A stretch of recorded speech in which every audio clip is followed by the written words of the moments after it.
Camila está viviendo uno de los momentos más difíciles de su vida. Why muchos creen que lo peor aún podría estar por llegar. Recuerdo la rabia y lo enfadada que estaba. Why ese sentimiento permaneció durante muchos años. Se dice que la princesa Ana. Why Guillermo han unido esfuerzos para limitar la influencia de Camila dentro de la familia real. La presión habría sido tan intensa que Camila decidió desprenderse de algo que había conservado durante años, algo que supuestamente le daría seguridad cuando Carlos ya no sirve. Ahora parece estar rodeada de incertidumbre y enfrentando uno de los capítulos más complicados de lo que ha intentado construir. Mientras Ana y Guillermo continúan avanzando, Guillermo reorganiza el entorno de Camila. Guillermo no actúa por un impulso repentino de enojo, music, y es el niño que camino detrás del atado de su madre por las calles de Londres con solo 15 años mientras el mundo entero lo observaba. Y es el hombre que pasó casi 30 años sin hablar apenas sobre Camila mientras periodistas y comentaristas esperaban una reacción. Nunca perdió el control. Espero, planeo, y cuando llegó el momento de actuar, lo hizo con rapidez. Antes de explicar lo que ocurrió, y es importante entender lo que Guillermo administra. Actualmente dirige el ducado de Cornualles. Music. Se trata de un patrimonio valuado en 2,000 millones de libras entre tierras, propiedades y inversiones acumuladas durante casi 700 años. Granjas arrendadas, casas vacacionales en las Islas Orlingas, terrenos en Dartmoor, inversiones comerciales históricas y cerca de 30 millones de libras de ingresos cada año. Cuando Isabel tu Felicio y Carlos se convirtió en rey, toda esa administración pasó a manos de Guillermo. Poco después comenzaron varios cambios, incluyendo la salida de Annabel Elliot. Annabel Elliot no solo es la hermana menor de Camila y diseñadora de interiores. También trabajó durante muchos años decorando propiedades relacionadas con el ducado. Según distintos relatos, confiaba en que su posición permanecería estable gracias a la cercanía con Camila. Sin embargo, tras el cambio de administración, dejó de colaborar con la institución. Se dice que llamó a Camila muy molesta y expresó su indignación, convencida de que Carlos podía intervenir para revertir la situación. Insistió en que hiciera algo para solucionarlo. Camila escuchó y respondió que debía atender un asunto urgente antes de terminar la conversación. En ese momento ya habría comprendido que la nueva administración tenía autoridad para tomar esas decisiones y que sería muy difícil modificarlas. Después llegaron más cambios. Guillermo incorporó personas de su propio círculo para ocupar distintos cargos, incluyendo amigos cercanos y personas de su confianza. El mensaje parecía claro. Quienes habían legado por la influencia de Carlos ya no tenían asegurado ese lugar. Music. Con ello, varios vínculos asociados a Camila fueron desapareciendo. Sin embargo, aquello sería solo el comienzo. También es que algunos familiares de los Parker Bowles dejaron de aparecer en determinados actos oficiales y que varias listas de invitados fueron modificadas discretamente. Para algunos observadores, era una forma de reducir la presencia del entorno de Camila. Cuando Laura López, hija de Camila, supo de estos cambios, habría expresado que no era justo por el lugar que su familia había ocupado durante años. Sus palabras llegaron hasta Guillermo.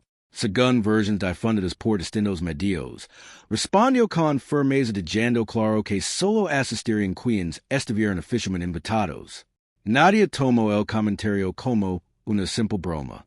El día que Camila comprendió el alcance de lo que estaba ocurriendo se encontraba en Clarence House, donde un documento con los próximos compromisos oficiales y sus listas de invitados había sido colocado sobre su escritorio. Se siendo y comenzó a revisar el documento.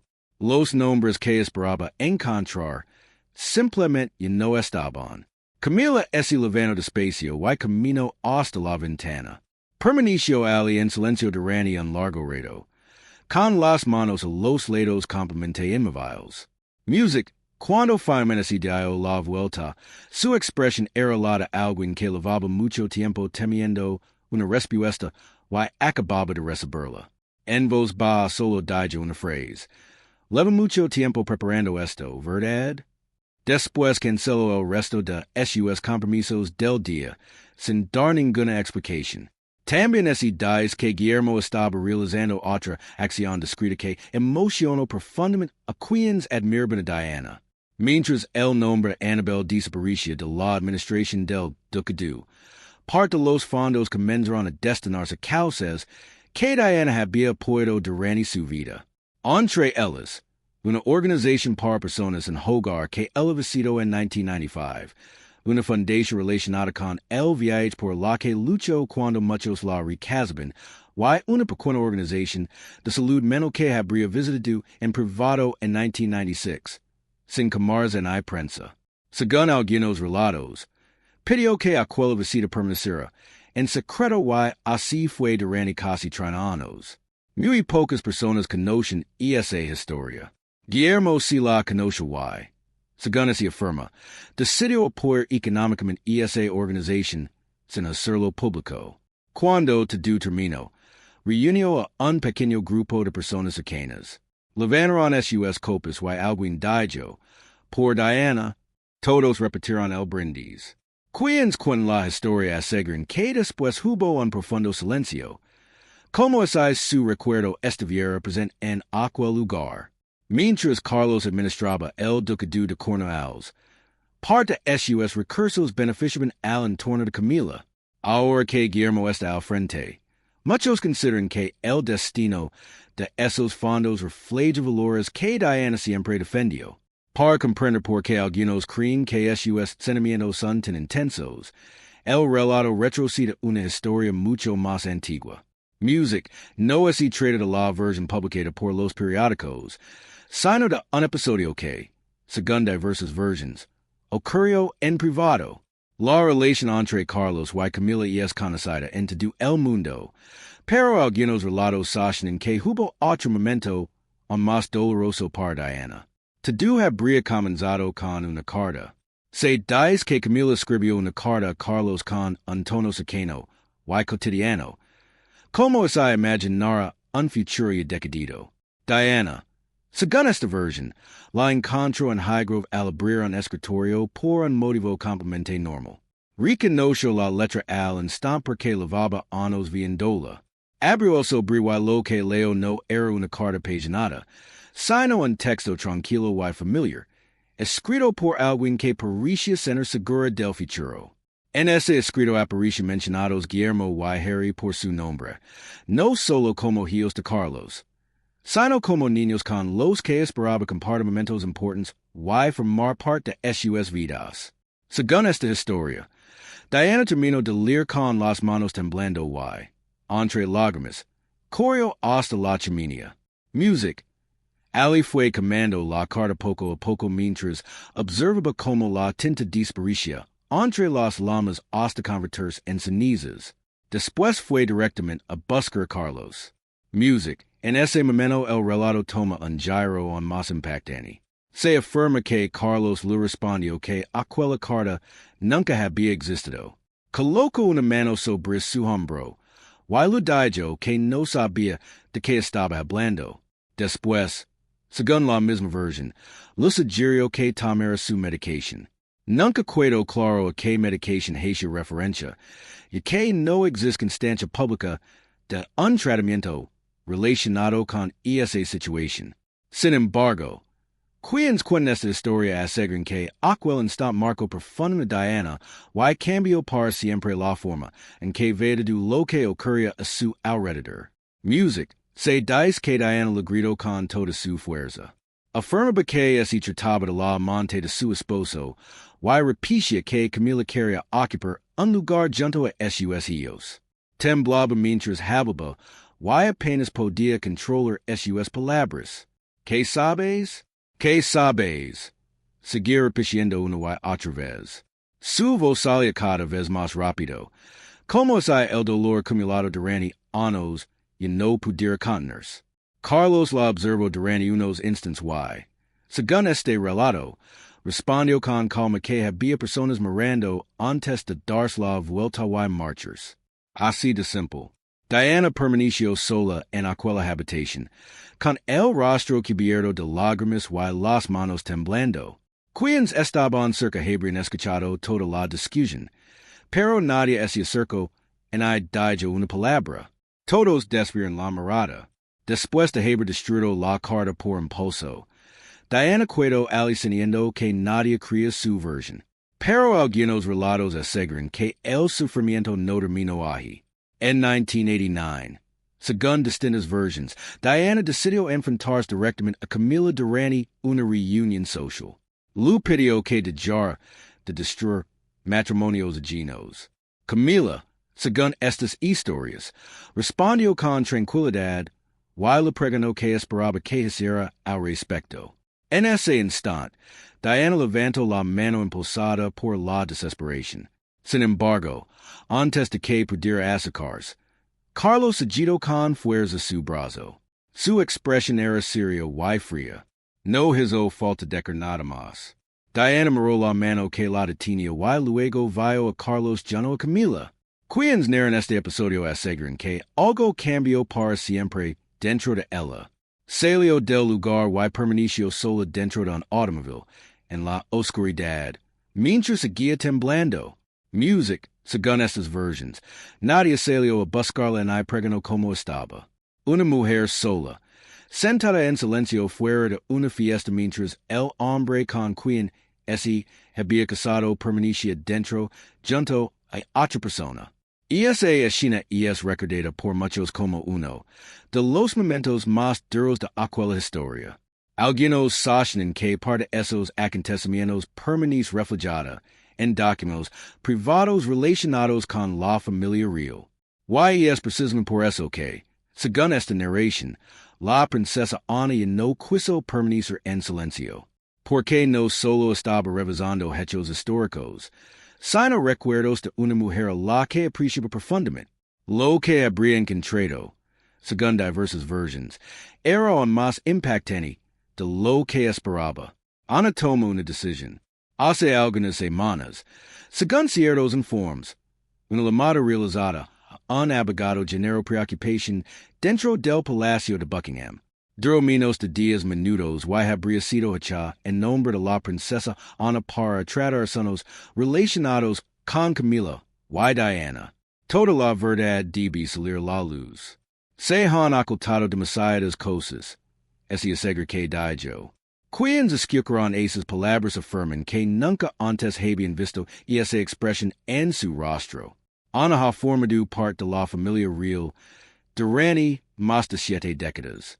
Vio llegar a Diana siendo una joven llena de ilusión y también fue testigo de cómo esa ilusión parecía apagarse con los años. La vio hablar en las cámaras contando el sufrimiento que vivía. Y presenció el divorcio y la tragedia que conmovió al mundo entero. Durante décadas guardó silencio. Sin embargo, algunos informes sostienen que siempre creyó que todavía quedaban verdades por descubrir. Incluso se afirma que, durante el funeral de Diana, murmuró unas palabras que muy pocos escucharon.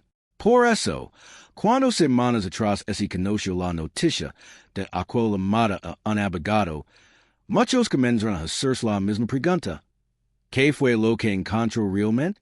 Según esta historia, la respuesta estaría en una sala del castillo de Windsor que muy pocas personas conocen. Los archivos reales. Ali, se conservan cartas privadas, diarios personales y documentos internos que registran acontecimientos ocurridos dentro de la familia real durante generaciones. La princesa Ana tendría acceso a gran parte de ese material y, según distintas fuentes, decidió revisarlo cuidadosamente. Lo más llamativo es que no buscaba los hechos que todo el mundo ya conoce, sino quello que todavía permanece oculto. La parte que, según algunos relatos, nunca llegó a hacerse pública.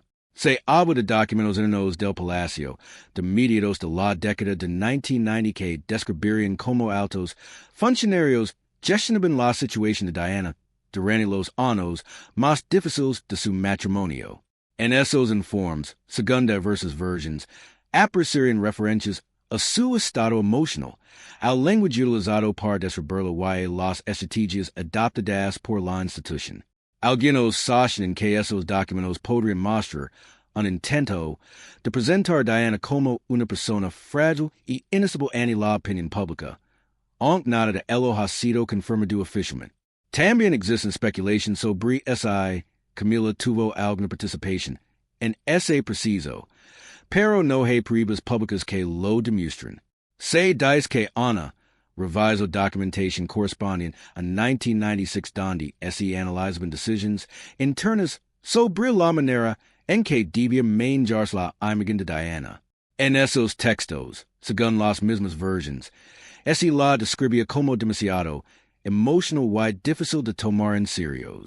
La intención, según quien sostiene esta teoría, era que el público interpretara sus lágrimas y su sufrimiento como señales de debilidad personal y no como consecuencia de los problemas que atravesaba. Ana habría permanecido durante horas leyendo aquellos documentos y, cuando salió de la sala, su expresión no era la misma. Music se afirma que encontró nombres y detalles que no esperaba descubrir y que sintió que demasiadas cosas habían permanecido ocultas durante años. Cuando, según estos relatos, el entorno de Camila supo que Ana estaba solicitando documentos específicos de 1995 y 1996, comenzó una gran preocupación. Se dice que en menos de una hora se realizaron dos llamadas telefónicas. La primera habría sido dirigida a un alto asesor para averiguar el nivel de acceso que Ana tenía a esos archivos y si existe alguna manera de limitarlo. La respuesta fue que su autorización era completamente válida y no podía ser cuestionada. Music, después así habría realizado una segunda llamada al abogado de Camila. Según la narración, esa conversación duró bastante más tiempo. Al terminar, Camila se retiró a una sala privada en Clarence House y permaneció allí el resto de la tarde sin recibir visitas. Se afirma que en esa llamada comprendió que ciertos documentos que creía olvidados podían seguir existiendo. Si dedujo esto y parece complicado, algunos relatos sostienen que aunque daba un desafío mucho más personal por delante. El día más oscuro para Camila. Muchas veces las acciones privadas dicen más que los discursos públicos. Según diversas versiones, en un momento de incertidumbre Camila decidió vender Ray Mill, la casa de Wiltshire que había comprado antes de casarse con Carlos, y que durante años describió como su refugio personal. Allí encontraba tranquilidad y aseguraba que cuidar el jardín era su mejor terapia.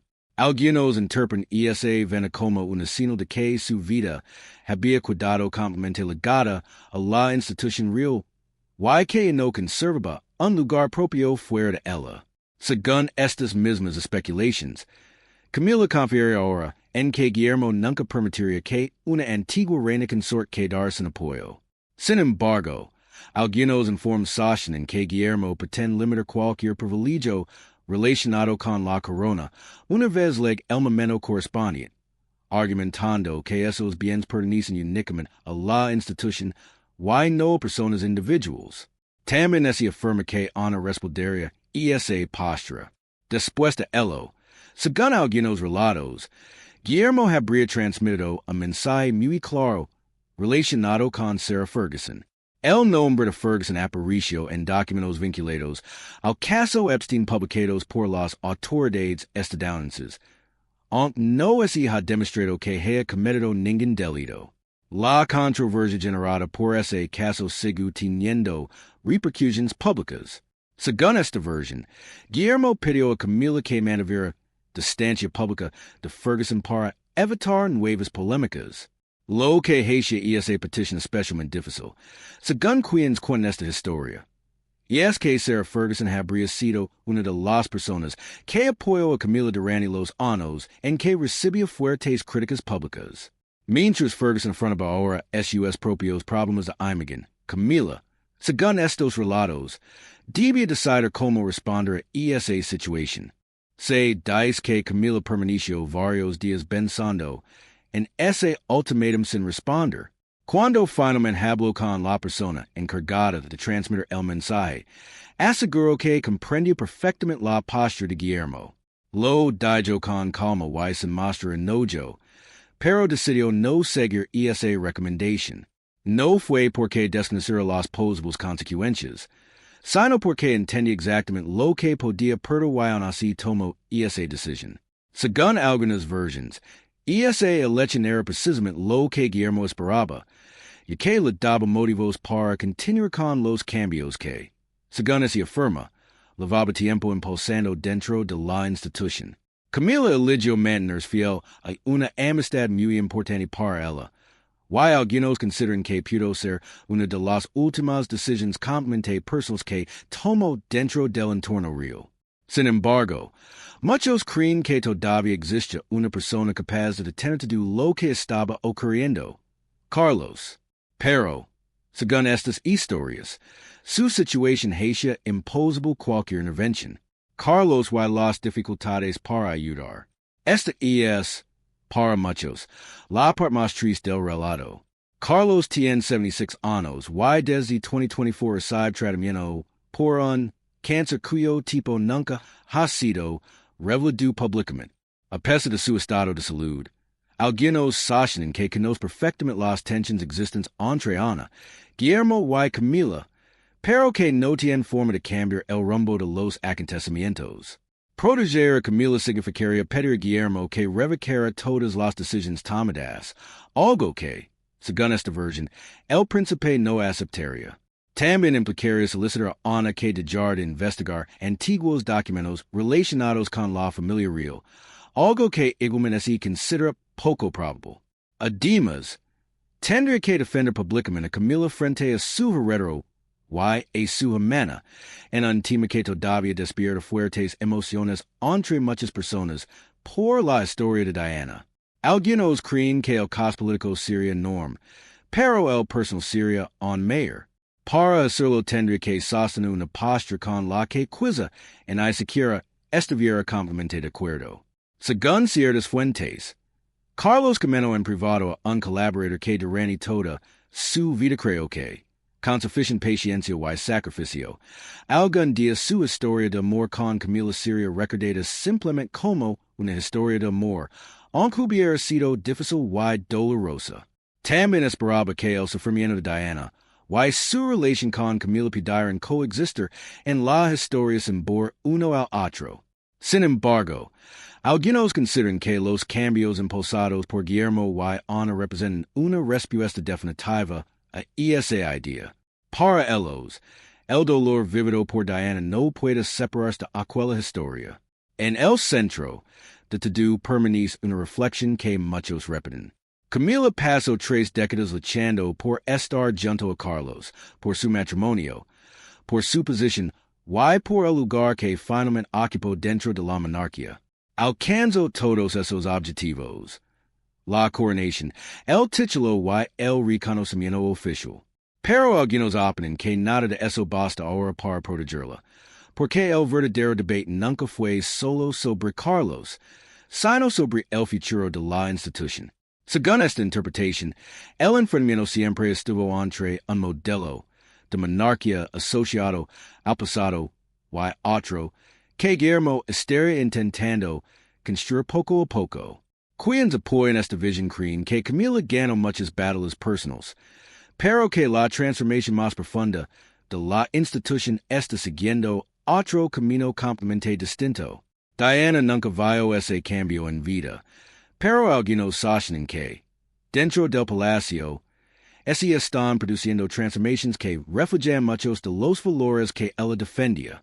Hablan de un legado más que de una venganza, de una evolución que consideran legada a su memoria. Music, para quien sostienen esta narrativa, esa es la realidad más difícil para Camila. La influencia de Diana sigue muy presente décadas después de su muerte. Según esa interpretación, el legado de la princesa continúa inspirando cambios dentro de la familia real y, mientras su hijo mantenga esa visión, Creen que su recuerdo seguirá teniendo un peso imposible de ignorar.